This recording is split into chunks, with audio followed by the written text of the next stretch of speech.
Here's the thing, our industry never stops. It's like you turn the faucet on, you can't turn it off. The water is leaking, so you gotta act fast. We take for granted, I think, sometimes all the shit that's involved in our industry. It's a lot of freaking moving parts, right? So I think now, because you understand, you started in digital marketing over 10 years ago, you understand the pain. A lot of entrepreneurs and people at a high level don't have the time because you're so in the business that you're not able to just look at, be more proactive about how to grow your business or what innovative thing you can do. And in order to do that, you need that work support.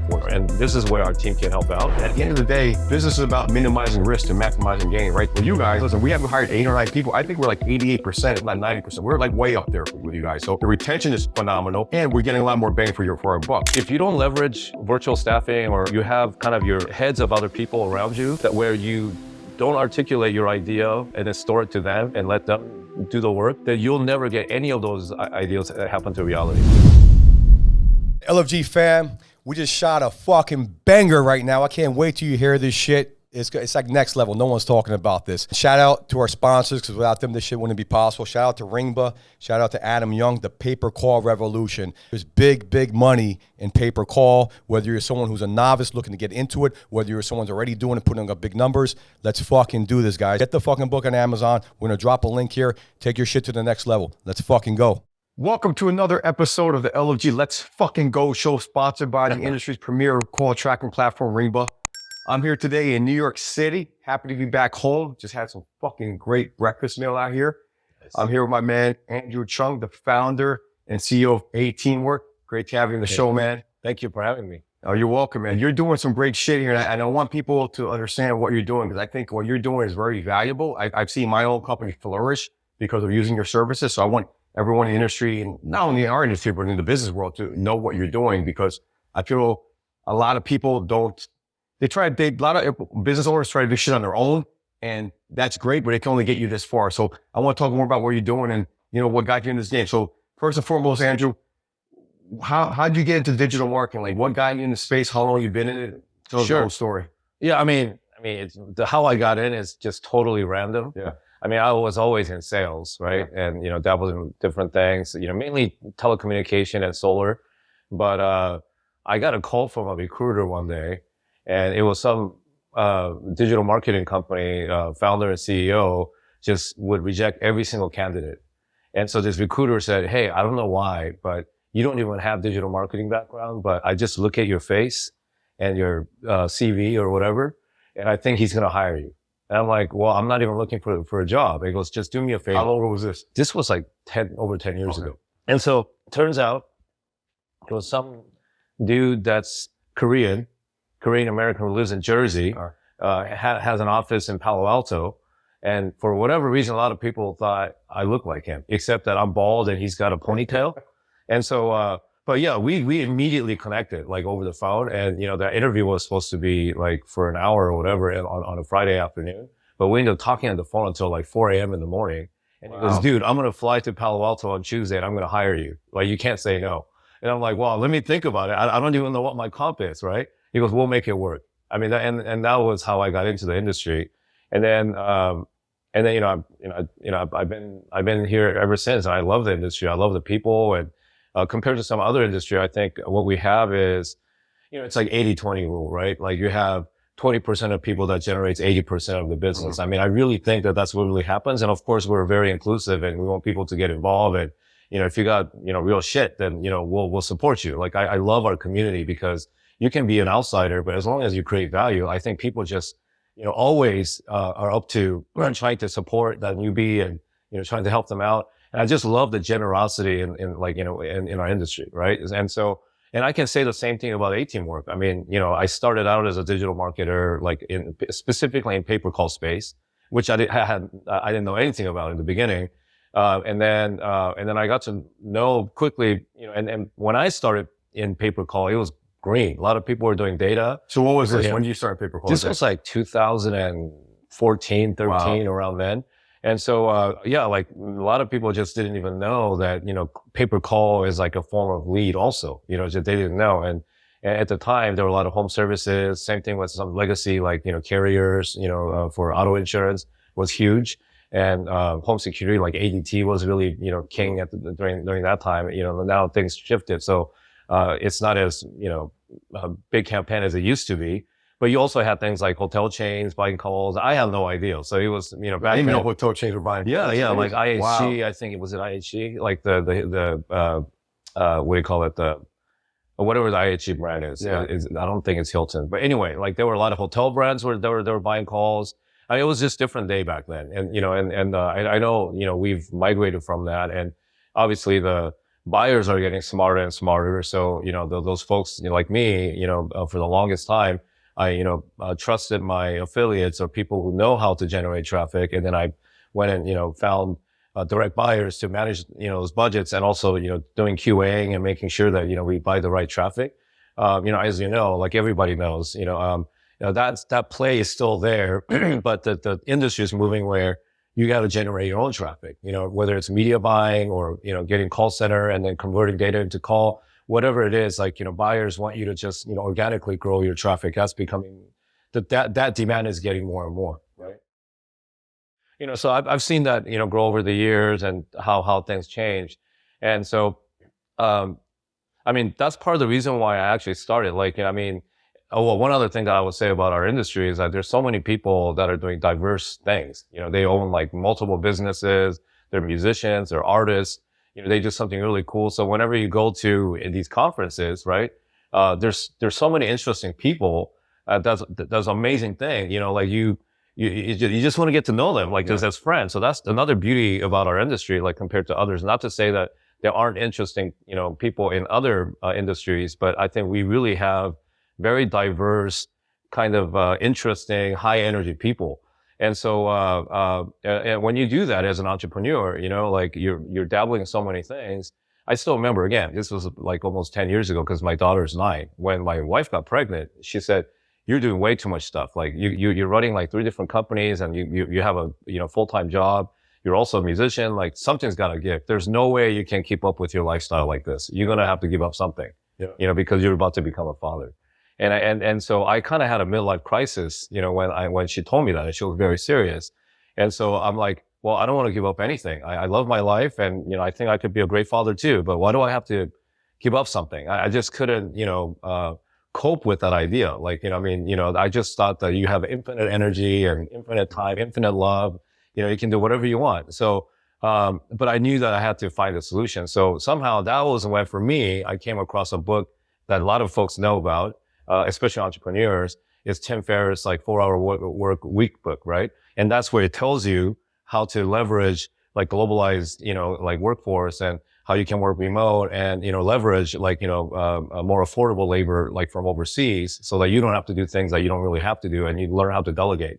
And so I don't know, somehow I was thinking about that. I came across that book. So I immediately just followed his instruction and found a virtual assistant out of Philippines. And that was, like about 10 years ago.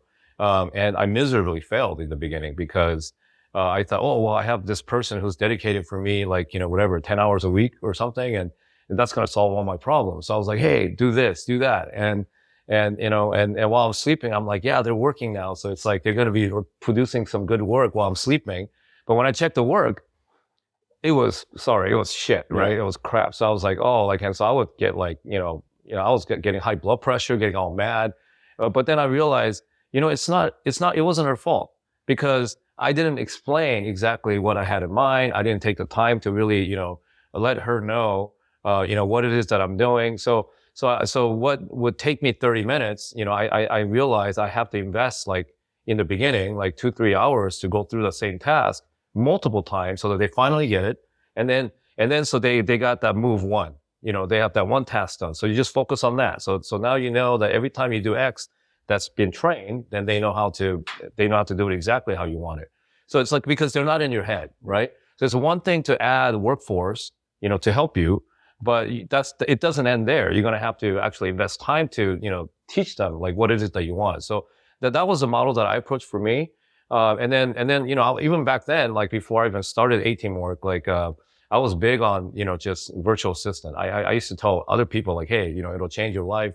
But I always felt that there was a limitation of how much they can actually do for me.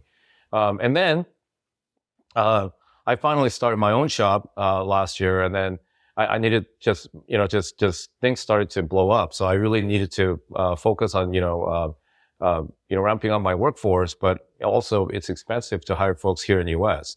And somehow I came across folks out of Argentina, and I hired my first, her name is, Marty, who's now our general manager. And the quality compared to my team out in Philippines was just like night and day difference from the beginning, to the point where I almost got offended. I'm like, there was a couple of individuals I worked with, for almost a decade. How could it be that a newbie comes and just like crush it, compared to what is it that like I wasn't doing before with them, or did I not have the high expectation? And so, so I thought it was just an individual, but I said, okay, well, you're working out. Say, hey, can you find a friend, who can speak English in Argentina? So I hired a second person. Again, the quality was amazing. Then the third, fourth, and started growing. And so, that's how I started this company. I mean, it's, normally when you're an entrepreneur or you're in our digital marketing space, you have so many innovative people. There's so many moving parts. There's always an opportunity to start a business based on idea. So normally I have an idea, and then you pursue that and you start to see if you can monetize and make money and start a company. But in this case, it completely happened by accident. Like I never thought that I would actually own a company that's based, virtual staffing, but it was really for me. And then the quality was so good, and they were surpassing the expectation that I would normally have here in US. So then people like you, and, like the family and, Connection Holding, and also, like Axad, or like, just few folks that I know, casually, they also took notice about my team, and they're like, hey, I need an Argentinian. And so I start to casually, make introduction, and it got to the point where demand just blew up. So I was like, yeah, I think this is a business. Yeah. And so that was a little bit over a year ago. And so now, we almost have 100 people working in Argentina. We've got to about 50 clients now, mainly in our industry. And so yeah, it's been a ride, but it's been, again, and going back to how I love, folks in our industry, even though I don't focus on like, day to day, like brokering deals or, whether pay per call or like finding buyers or publishers or whatever.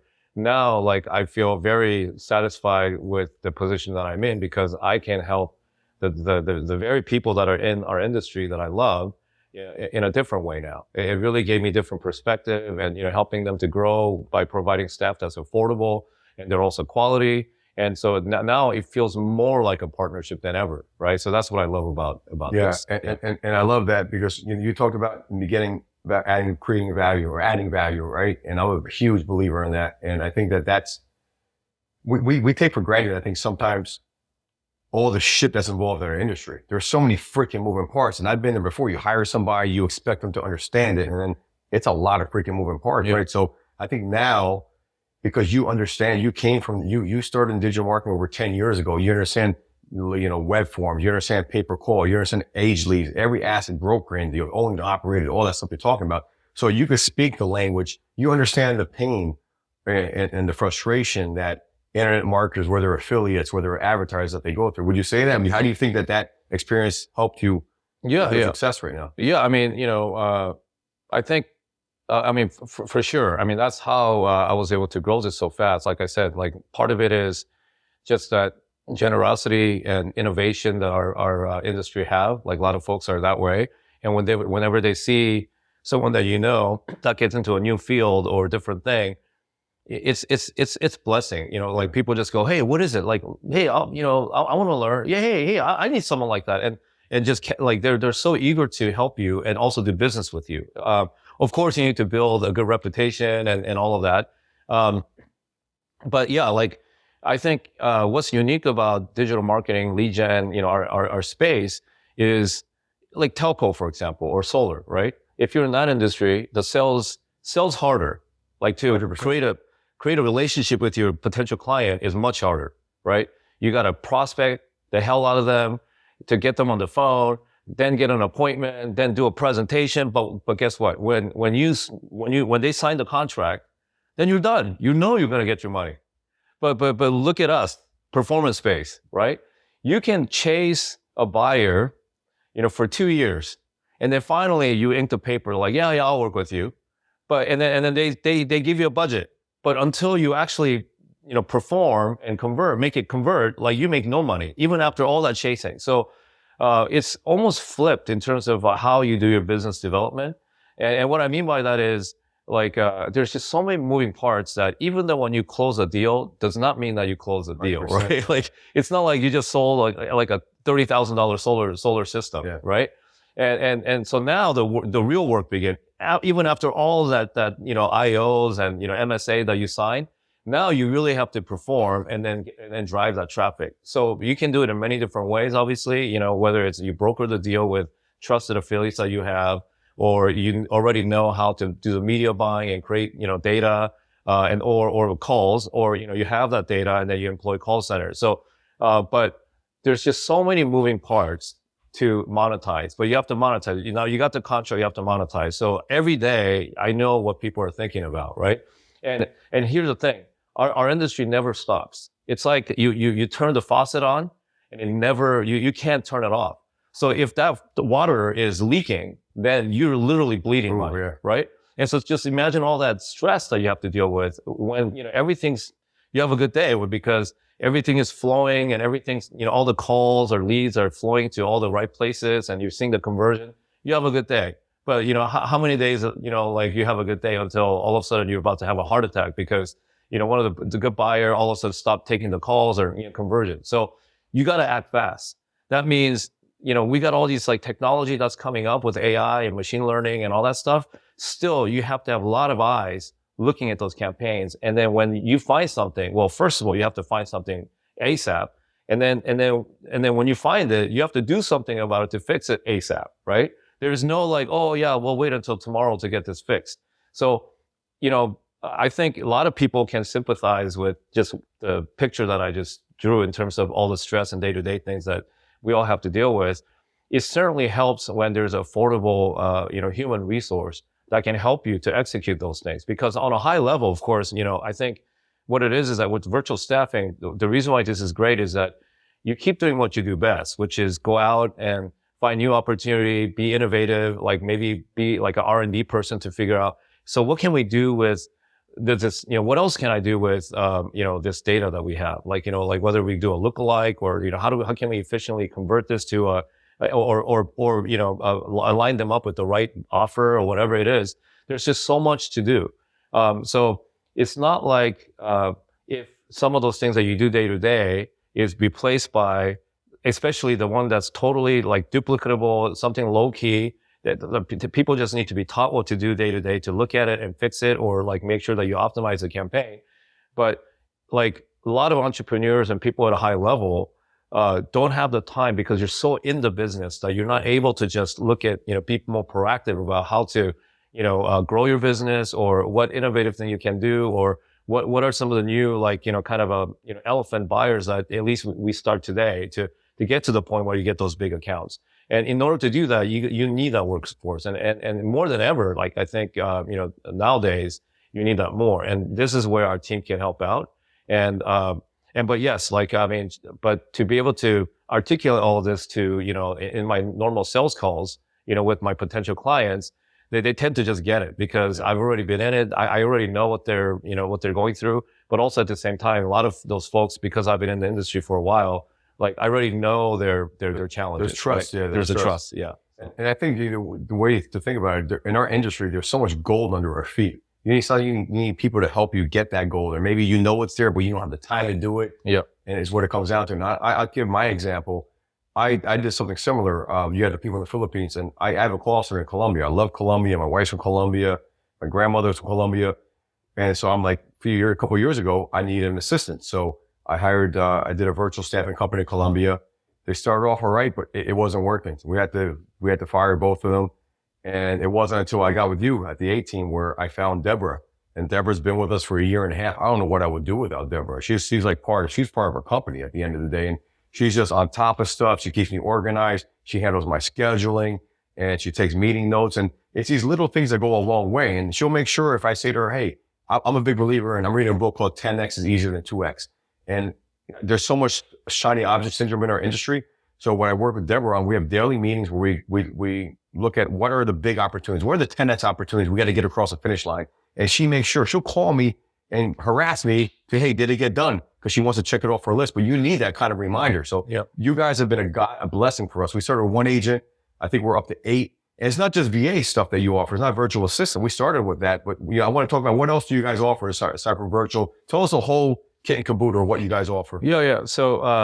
So, I mean, it started out, I mean, we have the traditional virtual assistant or executive assistant, that can handle your day-to-day, like taking notes and reminding you about what are your priorities. Cause, that's definitely helpful because especially if you are, high-level entrepreneur that are handling a lot of different things, like you certainly need that. So, so there's that, or like just, scheduling or, travel, like booking travels, things like that. So that's there. But also another big department we have now, like we have like different departments. So one, probably our fastest growing department is ops. So we have operation.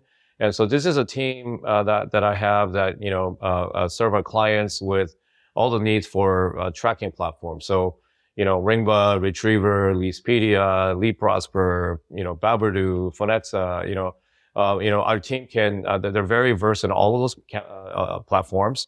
Whether call, pay per call or, ping post leads or what have you. So, not only they can, when you get a spec from your buyer and just setting up the campaign, whether it's, even something complex like, setting up RTV on, Ringba, for example, they have capacity to do all of that. Also QAing calls. So, whether it's live QA of like, just, monitoring to make sure that, the buyers are picking up their phone and there's no phone drop, or if that happens, they know how to alert to appropriate person.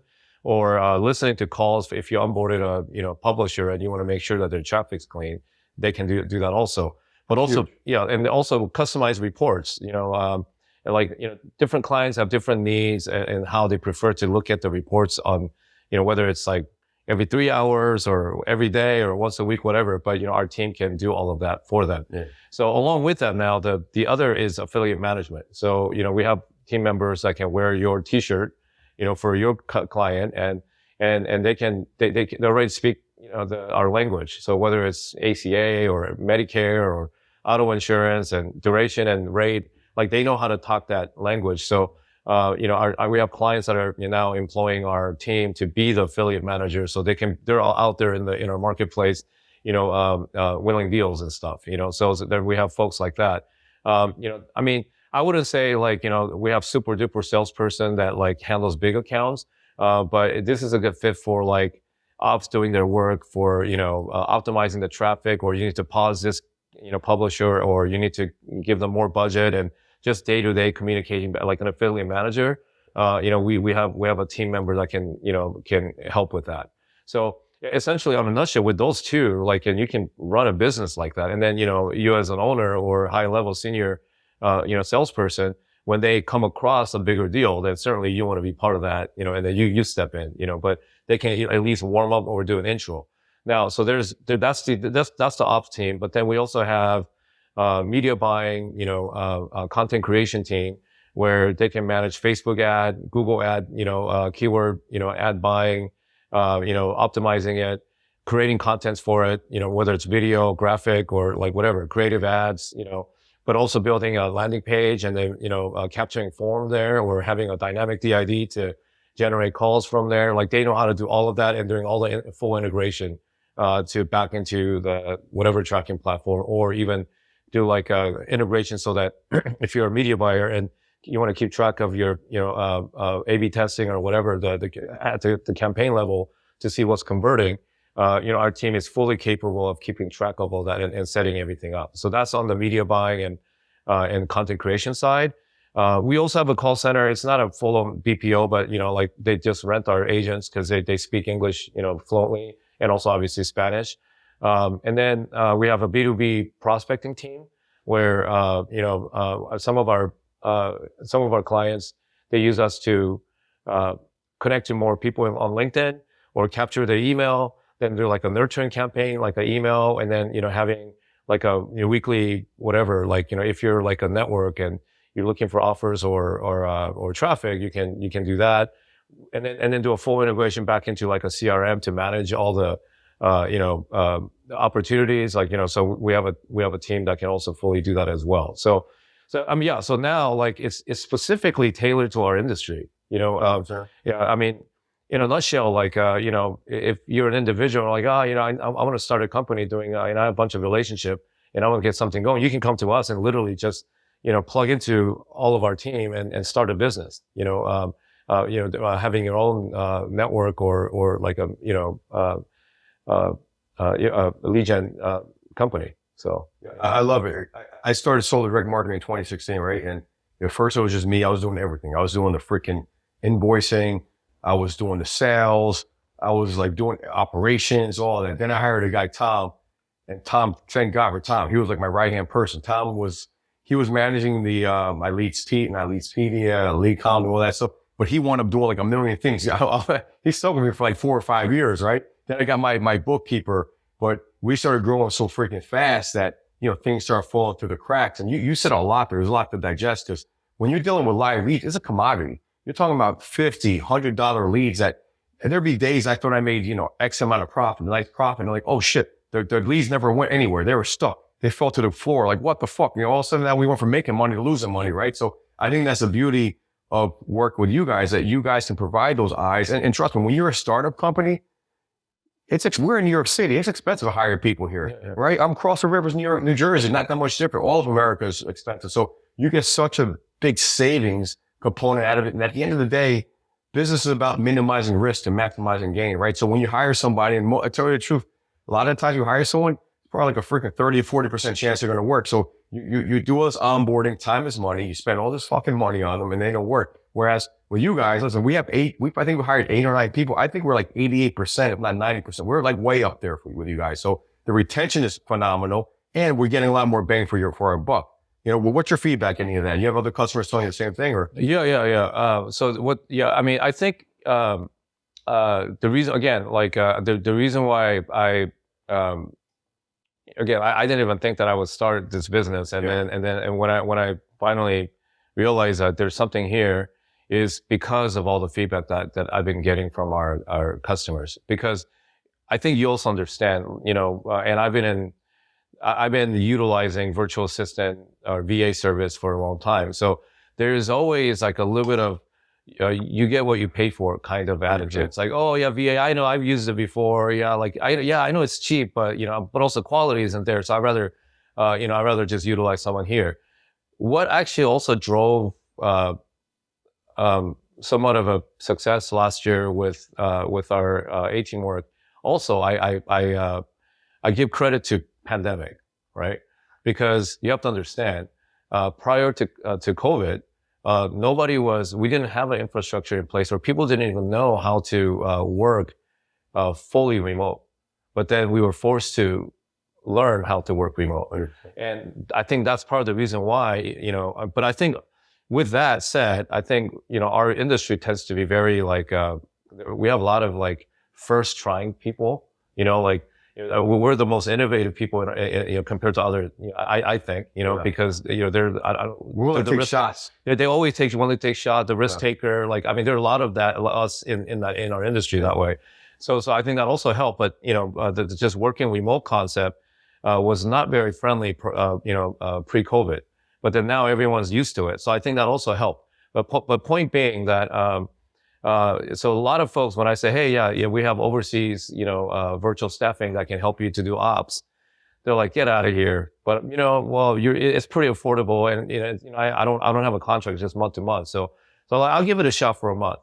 And I would say like, I mean, there was a time I got lucky. It was 10 out of 10 times, but I would say over, like, statistically wise, over 9 out of 10 times, like my clients have been blown away. They're like, what? Like, are you for real? I had no idea. So they had low expectation.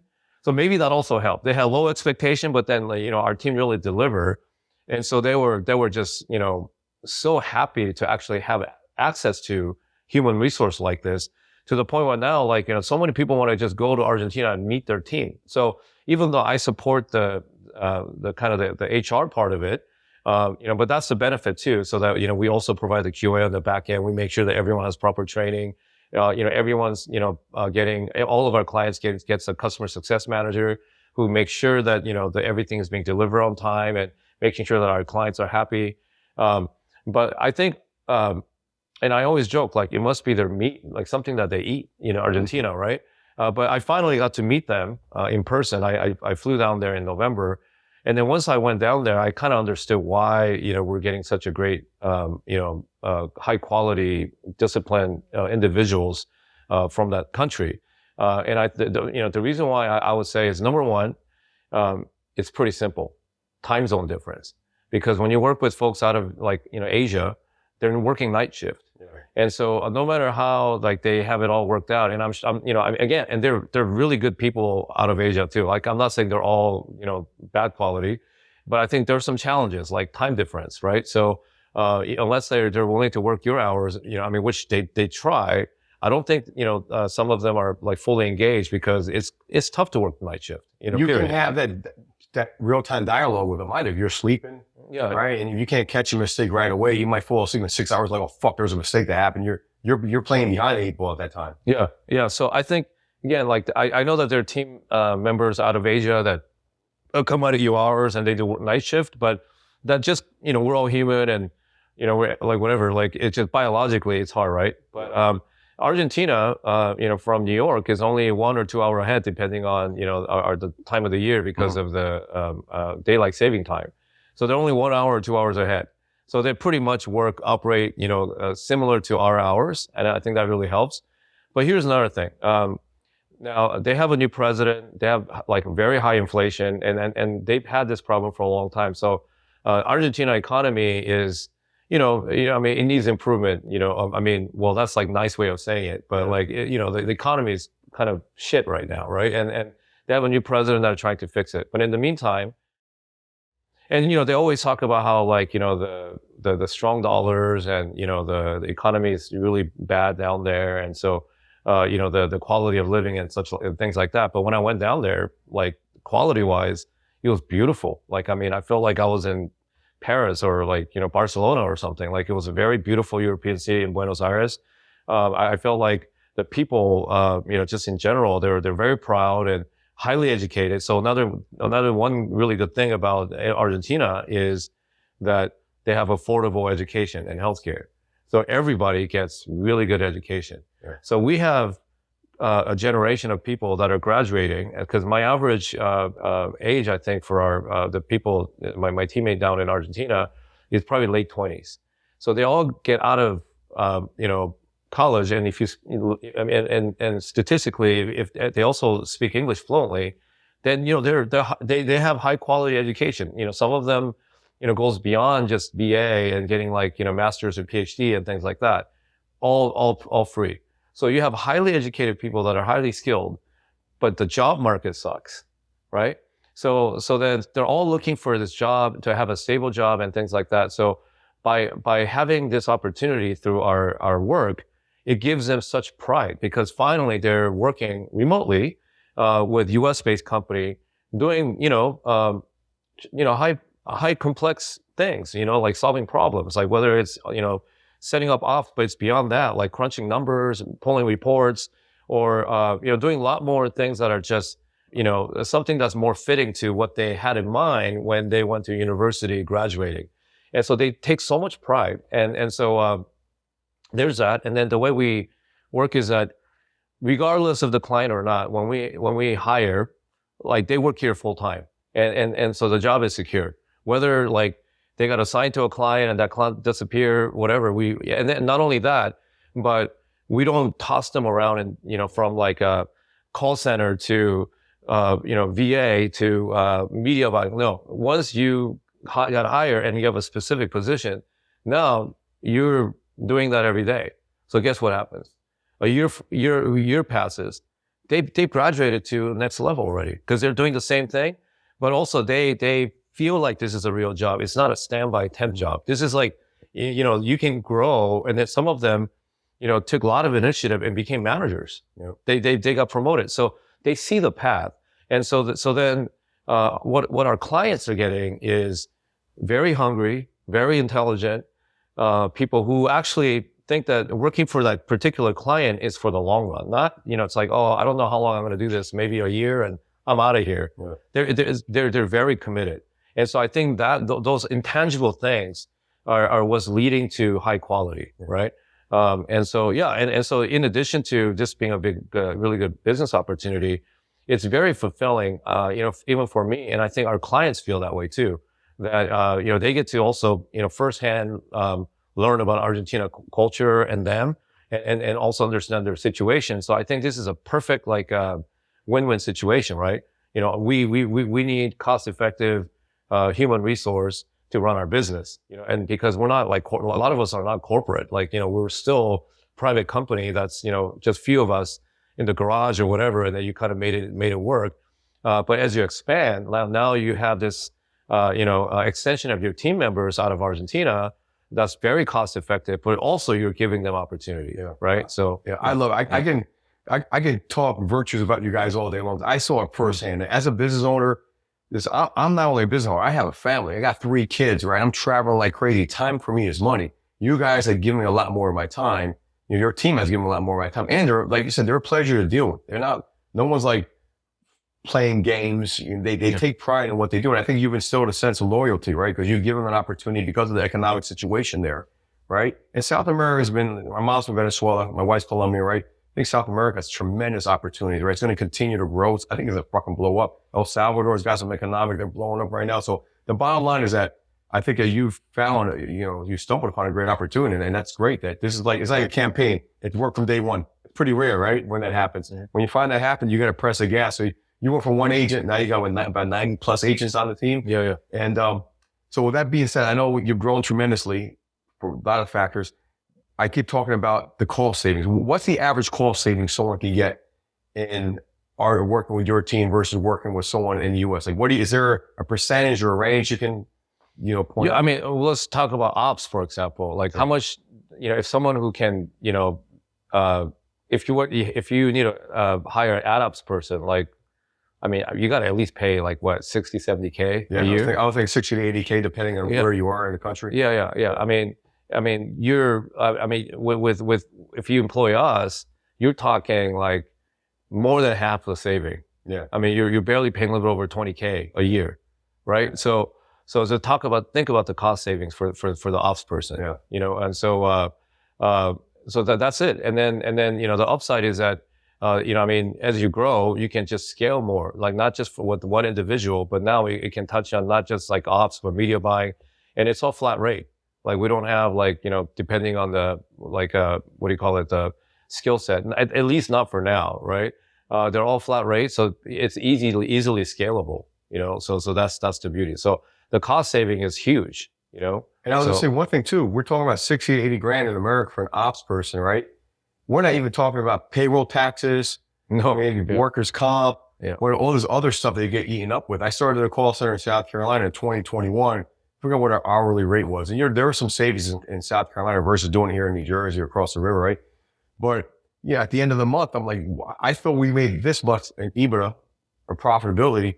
And I'm like, well, where the fuck did the money go? Oh, it went to payroll tax. It went to this. It went to rent. It went to that. So when you talk about, 60 to 80 to 20, it's actually more than that, because that 60 to 80 is more like 70 to 100 when you include the payroll tax, you include workers' comp, you include this thing, that, and you get eaten up. And that's what I think is going on right now. Business owners are their backs against the wall. There's so many costs that you have running a business in any normal environment. Now you talk about an inflationary environment where interest rates are through the fucking roof. The cost of getting capital is higher than ever. So this is why I think a product like yours it's the perfect timing for you to blow up. You're in the right place at the right time, man. And you're doing a good job with it too. It's not like you're lucky. I've talked to the people on your team. I was on a Zoom with dozens of them. They all seem generally freaking proud. And they just won the World Cup too. So that fucking helps, right? With that being said, I mean, it's a nice thing to see that people take pride in their work. Because I feel that's what America used to be. You talk about America in the 40s or 50s. There was this fucking pride in America, man. I hate to say it. I feel like that pride has disappeared a little bit. I go to Colombia, I see that pride, right? Yeah. You go to Argentina, you work with them, you see that. So, that's one of those intangibles that you talk about that go a long way. Yeah. I mean, I think, who said this? The hard time creates strong man, and strong man creates, whatever, whatever. Yeah, it's easy to make money when everything's going up. It's hard to make money when there's a bad fucking economy. So I think, I mean, but I gotta say, before I went to visit Argentina, I thought they were just having a really hard time. Not to say they're not, I mean, like economically, yes. Like, I mean, the inflation is like now, like it's like 25% a month or something. Sometimes like the story that I'm hearing is that you go into supermarket and then like every day, like your toothbrush or whatever, like the little things, it significantly, the price goes up. So to the point where you have no idea how much you're going to pay for something like in a week from now, right? That becomes like the norm of the conversation, even when you try to, negotiate, over there. It's like, oh, you buy it today, I can give it to you for this price, but I can't guarantee you it's going to be the same price a week from now because of the inflation. But even with all of that said, I really think, what I learned about Argentinian culture is that they're very proud, and they're proud in a way that like, they want to do things right, like, and then they want to thrive, right? And I really appreciate that. It's in their culture. So, like, I don't know. I've had a lot of yes people, like, the one thing I would say, maybe it's okay for me to say because I'm Asian, and Koreans are that way too, especially traditionally. But like, you never say no to your boss. If I go, hey, by tomorrow, you got to get like, you got to write like 100 pages long, like report and do this and do that. And you better get it done. I need that by 10 a.m. Like, especially my parents' generation in Korean, and it's kind of all around in Asia. It's like, you got to get that done.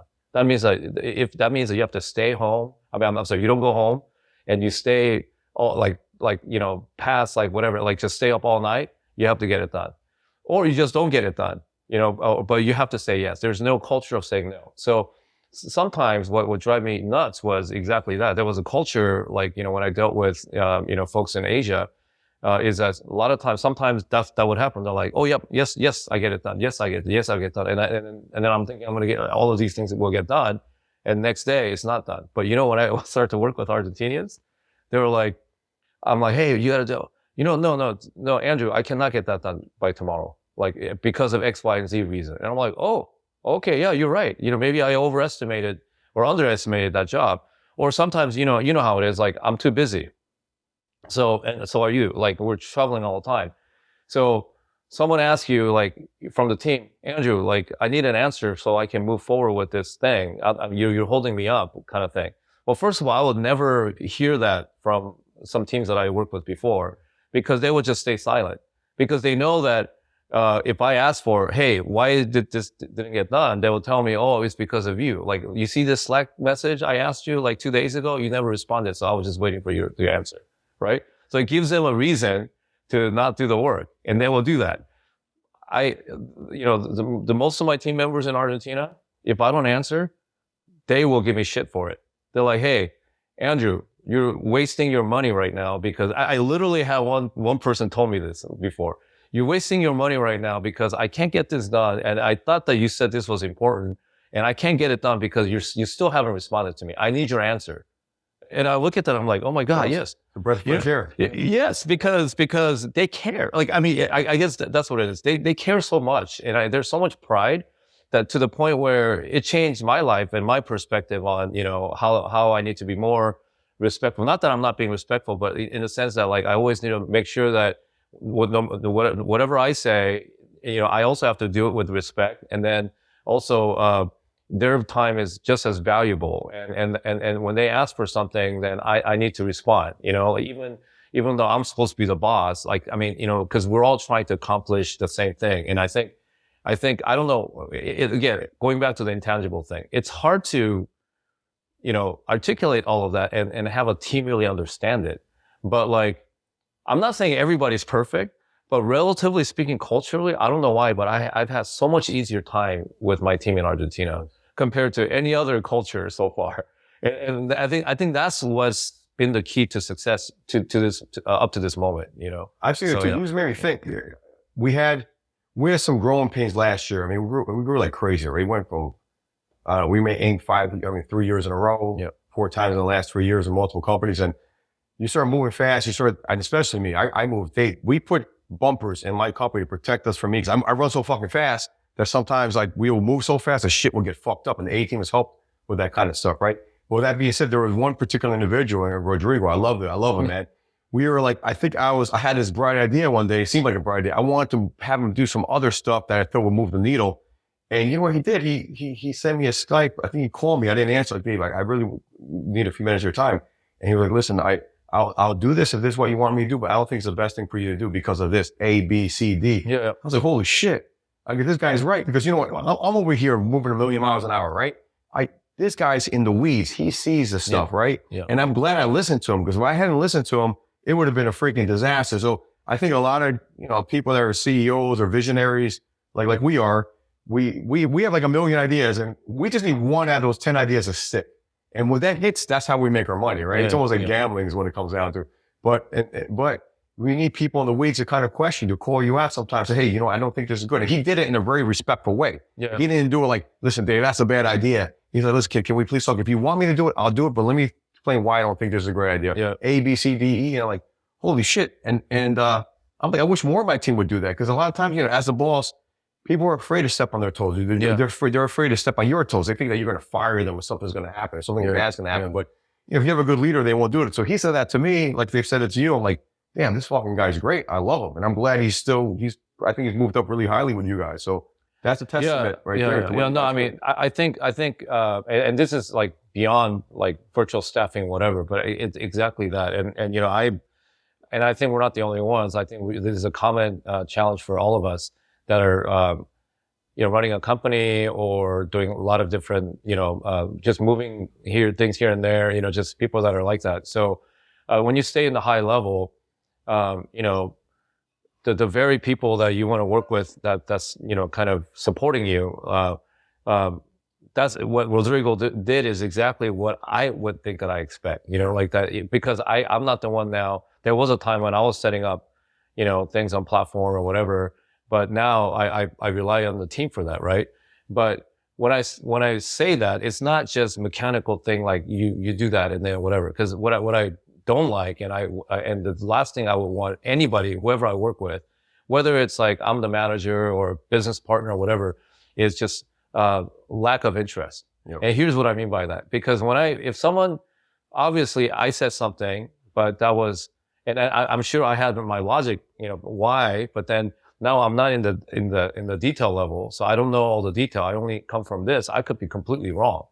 But here's what 2 or 3 things could happen based on that. If someone who feels like they have to challenge me, because I said that, either they'll just say, you know what, I don't care, because let him just make the mistake. You said you're the boss, so I would just go with you. Even though they know that it's wrong, they'll blatantly just go with you because they know that they're not going to get into trouble because it's on you, because you told me that and I just followed you. So game, yeah. So it's kind of lack of interest. And I've seen that, unfortunately. Like there's been lack of interest. Sometimes even then there's still value with that individual. So you can't completely like fire them or something. Yeah. But there's always that. So what I personally do is, okay, well, I can't expect that much from that person. So I will only go this much with that person. So you end up internally negotiating how you're going to deal with that person because you still need them, right? Absolutely. That's the reality. Or the other person doesn't know and they didn't have an opinion. And then we make a mistake, right? That's the worst case scenario.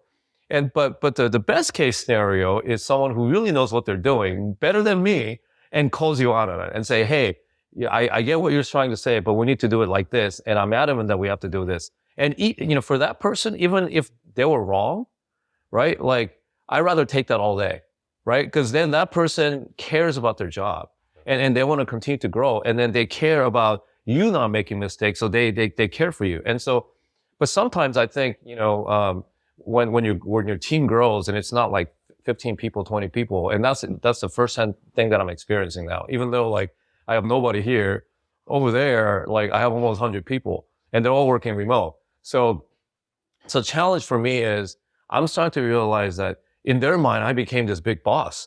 So like, they're careful about what they say, or they have an idea, but they don't want to like directly talk to me. It goes to somewhere. And then later I hear that they had this idea. I'm like, wait, why didn't someone say anything about it? So as I think leaders, I'm learning how to be sensitive to that. So I can always create a culture and encourage people to speak their minds and be more like Rodrigo. Yeah. You know what I mean? But sometimes I think, you think that you're doing that, and that's of course what you want. And other people in your team feels that way. I feel like you have to constantly remind them that we encourage that behavior. At least that's like the thing that I'm thinking about all the time. Because how do you do that? Because I don't want, like, we don't need yes people. You know what I mean? Like, especially when we're wrong. I mean, the value is actually for someone who's an expert in that field to actually call you out on those things and let them make the decision. Because that's the whole way for us to get out of it and then stay busy for things that we need to be busy on and other people run their thing, right? But I think that's the whole reason, if everything works harmoniously within a teamwork, that's the expectation for all of our team members internally with me, but also with clients. Like, that's what we're trying to, foster. Cause I think that's really like important, and that's what's going to make us different compared to other services. I love it. I see it on a daily basis. It's amazing. Yeah. So let's talk about the name A Teamwork. Where'd that name come from? Yeah, I mean, I didn't like the word virtual assistant. And that's why I switched to virtual staffing because I do feel like we both been in the solar industry. You know how solar is such a, noble thing. It addresses climate change and the program actually really is a great program because you save money right away. It's, no upfront cost, financing, whatever. But because of so many kind of a greasy salesman type folks that just hit the market, sure. and just, there were a lot of bad experience, with, solar sales, not the product itself and service, but the sales, experience was so bad with, for a lot of consumers, solar has a bad reputation.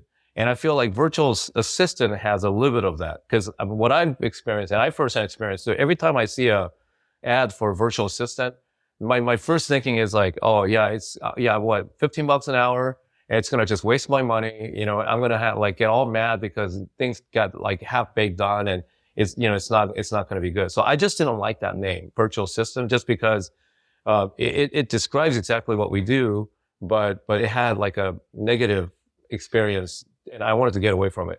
And so when we were brainstorming, I like the concept of teamwork. It's like you engage us. We're not just your assistant, but we're a team. We'll you have access to our team and then we'll help you to grow your business. So teamwork, but then okay, so that we wanted to use the word team, but then I thought of the sitcom, A-Team, from the 80s. Mr. T. Right? Yeah, Mr. T, right? I'm like, but it's like, I can't call it A-Team, like everybody, and I haven't thought about the theme song, right? I don't even It's in my head right now. Yeah, the gold chain. Yeah, it pumps you up, right? I mean, I'm like, I really like this. I'm like, A-Team, that's perfect. We show up in a van, when your business is in trouble, and then you have the A-Team that'll take care of you, right? Yeah, come to the rescue. Yeah. So I really like that concept. So then, but obviously, I can't call it the A-Team, so I call it the A-Teamwork, teamwork. This is all about teamwork. And then I guess my name is Andrew, but also, but that part was after the fact. After I thought about it, I'm like, hey, A is for Andrew, but also A is for Argentina, absolutely. Right? And so that's how the name kind of got stuck as A-Teamwork. A quality. Right? A quality. Yeah. It's a great name. I love it. It's very fitting as well. So this has been great. I think we can go for hours here. Yeah. Usually we do 30 to 40 minutes. This one's definitely over, but I think there's so many chunks. So I have a few more questions to ask you real quick. So obviously the show is called the LOG Show. Let's fucking go show. Yeah. Every business owner hits a point, I think, where you got to make a move. You got to freaking go and make shit happen. Take massive action to get to where you want to get to. What was your LOG moment with the A-Team? What do you think it was? Yeah, so that's a good question. So if this goes back to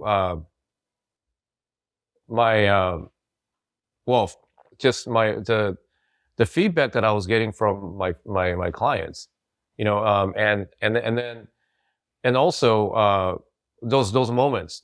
I had the same experience that you basically had, internally with my team members, and from a same individual, Rodrigo, for example, where got to the point where they were displaying, and in addition to Rodrigo, other folks as well, where they were displaying just owning their shit, right? They really own their shit. They not just relying on me to make the decision, but they've gotten intelligent enough that they know how to make good decisions and just run with it. And that's exactly what I needed.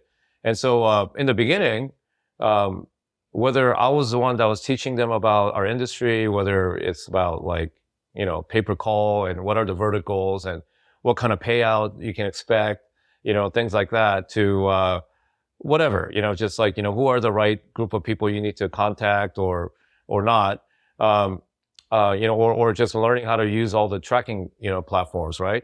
But then one day, and it didn't take long, like maybe sometime in May or June last year, I got on a meeting, right? And we're just having a daily meeting. And everybody was talking, like, there was one guy that was like, hey, you know, so I set up this campaign in Retriever and I need some help with, you know, like routing or something. And another person was talking about, oh yeah, like, you know, we have a client that's, you know, wants to do ACA. Like they were having a meeting on their own. And I'm just sitting there, like, just kind of like, you know, I was thinking that I'm going to have to drive the meeting, but they were all speaking our language. You know, I'm talking like ACA. That must have been a great feeling. Like Retriever, Ringba, so-and-so this. And there was like 20 of them. They're just talking shop, like, you know, from Argentina. And I'm like, what's happening? Like, I don't even need to be there. What did I create? Yeah. What did I create? That's amazing. You know, and that when I saw that, I'm like, I have something really good here. Like, it wasn't even like looking at, you know, whatever, like balance sheet or P&L report, none of that. It was just when I saw those people and they were talking our language and they were totally capable, and I'm like, man, and you know, and they're not here, they're over there. Yeah. And it's like, you know, I have, you know, with this team, I felt like with this team, I can go somewhere. Like, I was like, LFG, awesome. Let's go. Let's fucking go. You know? I love that. Yeah. I got like chills hearing that because you made me think of when my business started to turn around, something similar. And that's every business has, you know, it's like a relationship. You got that moment you fall in love, right? And then then before you get married, then you have kids, right? Yeah. That's part of the progression. So it's a great thing to hear. Yeah. Yeah. Wow. That's beautiful. So obviously a lot of people listening to the show, they're in digital marketing, right? And they're having all levels. They might be just starting out. They might be where they're doing great. I think for the A team, your company is very well suited to someone that's maybe they're not brand new, but maybe they're like, I mean, and they can use them too, but maybe they're here and they're ready to go to the next level, or they're just being held back because they're so in the damn weeds. They can't get out of their own way. So let's pretend I'm an affiliate. Say I'm doing 50,000, 100,000 spend per day, right? And it's just me with two other people on my team. Like, what do you think would be the best for me to start off with? Like, if you were from your experience, how do I utilize your services to get to the next level, to go to 6 figures a day? Sure. Consistently.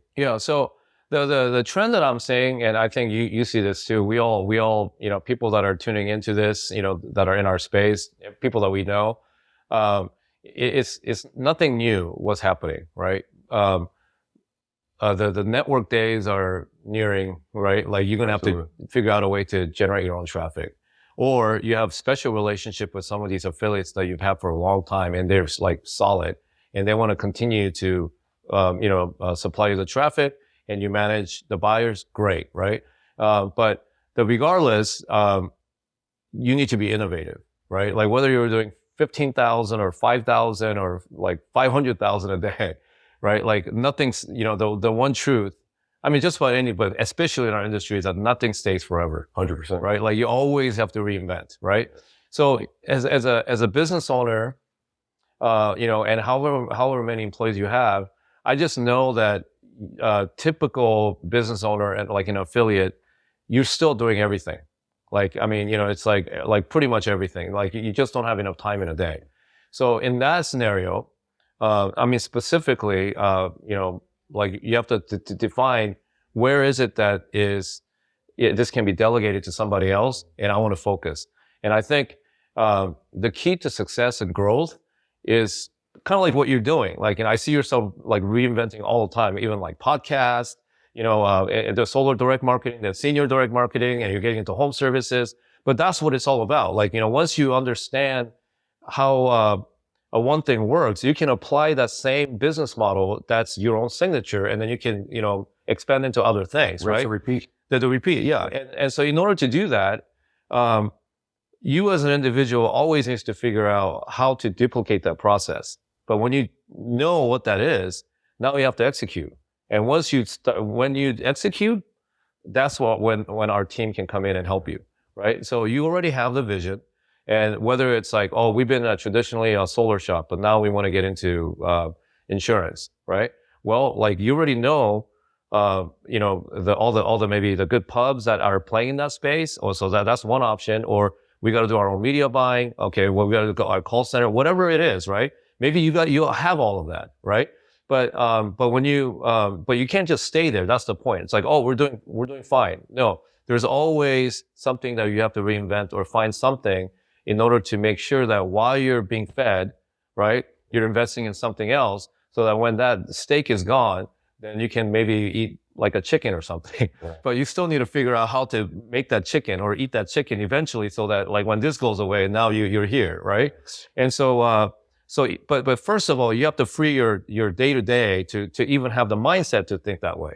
So again, our team can help you. So whether that's, if you're doing too much, like you're living in too much, in the platform, let us handle that. Because why do you need to do that? You don't need to do that. Maybe on a high level to just pull the reports and understand what pubs are doing well, what pubs aren't doing well, and understand the trend of the industry. You have to still be in touch.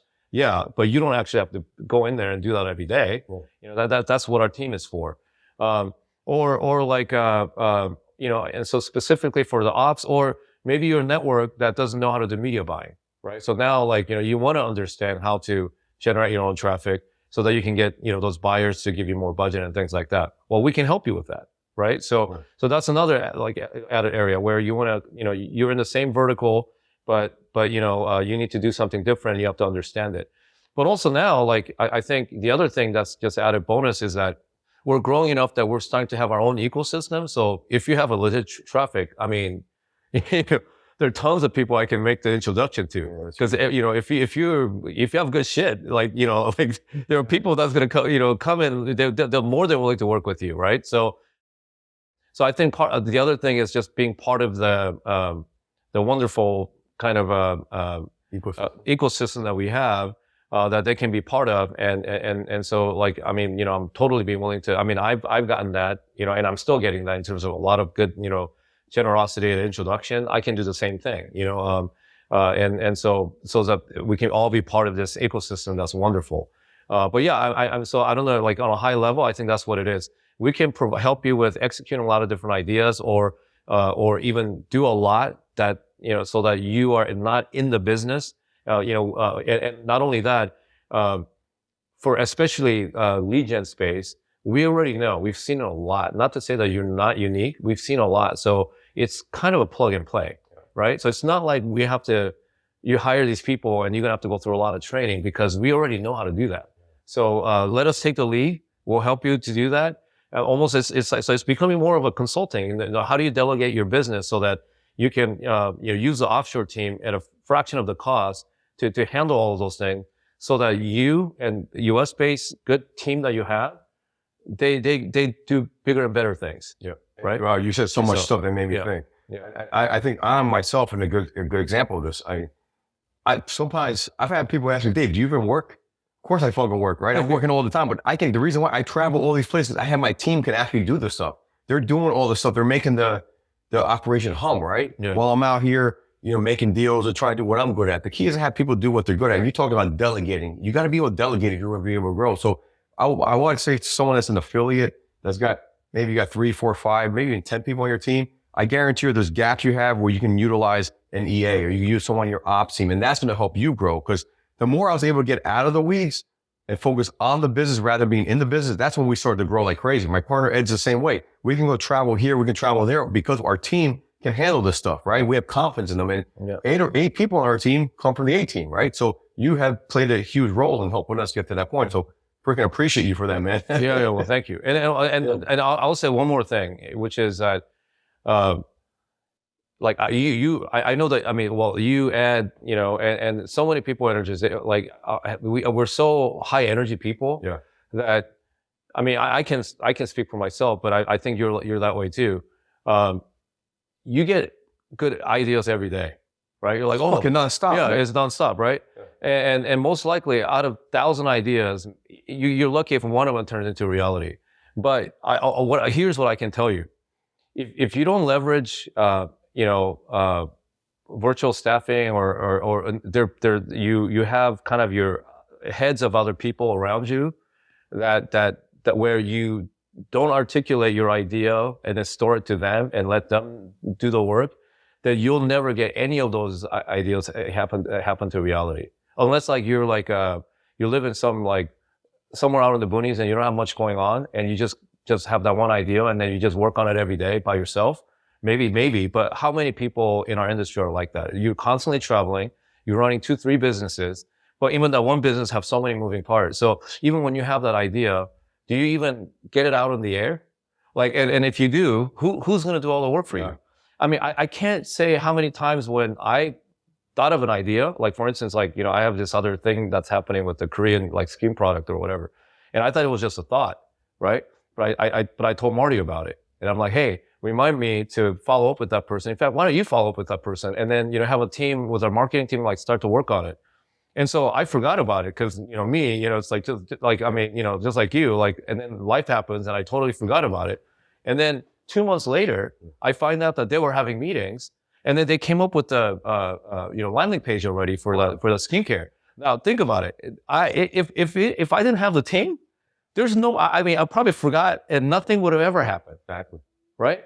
So this kind of like, you know, whatever, like it can be a little bit more like, philosophical, whatever, but you know, you have a thought, that's unique thought that you had, but then, you know, what is living all about? It's, you know, and business and, you know, the right way of doing it is manifesting those ideals into reality. Well, like, I mean, you know, if you take it all the way back, that's what this is all about, right? Like you need, especially for like modern day, like people that have business and family and all of that, like there's no way for you to think of an idea and you wish that you can make that happen. It's just never going to happen if you don't have people support, like have a team around you that where you store that information and they will do it for you. And you just come in at the right time to just kind of give them direction. That's all you need to do, right? It's powerful if you have that kind of added resource, you know, you can do so much more, you know? So I think that's what I learned through this journey so far, you know? So I love it. And that's exactly, and that's what it comes down to is that I feel like CEOs, visionaries, our job is to get ideas, and some might be stupid ideas. Most ideas will be the most idiotic, dumbass ideas, but they're going to sound great, right? Some of these ideas come on when you're under the damn influence, right? And you're going to be like, what the fuck? Next thing, that was a terrible idea. But sometimes you get that one genius idea, and that's what starts everything. Yeah. Right? And that's what creates it. But you need to have, the money's really in the execution. Yeah. You can't possibly execute when your brain is like, blah, blah, blah. I almost feel like we're artists. Like, we're in a shout out to Accent, by the way. Yeah. To John and Ariel for letting us use their beautiful place here in Manhattan. But, you know, an artist comes up with this idea, right? Beautiful piece of work, right? And it's all like that beauty's in the eye of the beholder, right? You got to be able to get that beauty out, harness it. And that's what your team does. And I've seen it happen with me. That's what I utilize your team for. They've helped me execute on these ideas. And you just need one damn fucking idea. That's all you need to be able to change your life, you know, to impact a lot of people. Yeah. All right. So Andrew, listen. This is fucking great. I feel we got to do a part 2 to this. I feel like maybe we'll do it in Argentina. What do you think about that? Yeah, that sounds good. Okay. And one other thing, you got anything special with LG fam? You think something you could give them for signing up for 18? Yeah. So sure. Like, so, if you sign up with it, like through this podcast, the first month we'll offer 20% discount. 20% discount. Look, we're already saving people money. There'll be a special link we'll put out there for you. Listen, this was fucking amazing. Hope you guys listen to this. We can't grow by ourselves. If you're here and you want to get there, you got to get people's help to do it. I've used 18. They've been fantastic. And I hope you guys got a lot of value out of it. Where can people find you, Andrew? On Instagram, LinkedIn, like where can people find you? Oh yeah. So, we have a website, a-teamwork.com. You know, and you know, a-teamwork.com. You can find us on LinkedIn, also, Instagram. And Facebook as well. So. Beautiful. All right. Love it. A lot of value here. Great to have you on the show. Yeah. Let's fucking go, baby. Yeah, let's fucking go.